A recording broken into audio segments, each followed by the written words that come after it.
정부가 필수 의료 살리기 대책 하나로 의료사고 발생 시 의사의 형사기소를 면제하는 특례법을 추진하겠다고 밝혔습니다.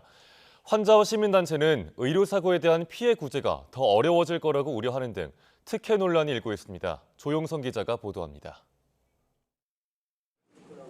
지난 2017년 중환자실에서 치료받던 갓난아기 4명이 폐혈증으로 사망하자 의료진이 구속된 뒤 결국 무죄를 선고받은 이대목동병원 사건. 윤석열 대통령은 소아과 기피 현상이 촉발된 계기로 이 사건을 지목했습니다. 의료사고와 관련한 고소고발이 있다고 해서 즉시 막 조사에 착수하고 하는 것은 그거는 정말 우리 환자를 위험에 빠뜨린 일이라는 점을 정부는 의료진의 형사처벌 부담을 덜어주기 위해 특례법 제정을 추진하기로 했습니다.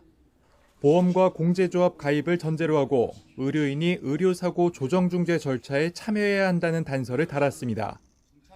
이 같은 내용은 그동안 의사협회가 꾸준히 요구해온 것이기도 합니다.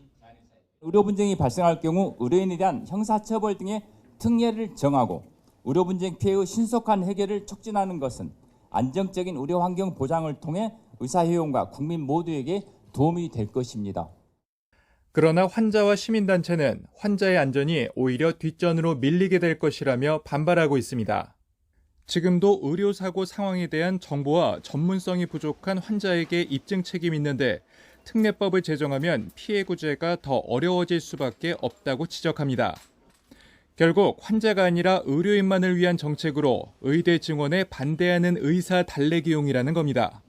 피해자나 유족의 입증에 대한 부담을 줄이는 내용은 없고 의사의 의료사고에 대한 형사 책임을 면제하는 특례만 강하게 내용을 담고 있어서 반대하고 있습니다. 환자단체와 시민단체들은 의료분쟁 제도 개선 협의체 불참을 선언하며 특례법 제정 반대 운동을 예고했습니다. 정부는 특례법이 환자가 신속하고 충분한 보상을 받을 수 있도록 한다는 전제라는 입장이지만 양측의 입장차를 좁히기는 쉽지 않아 보입니다.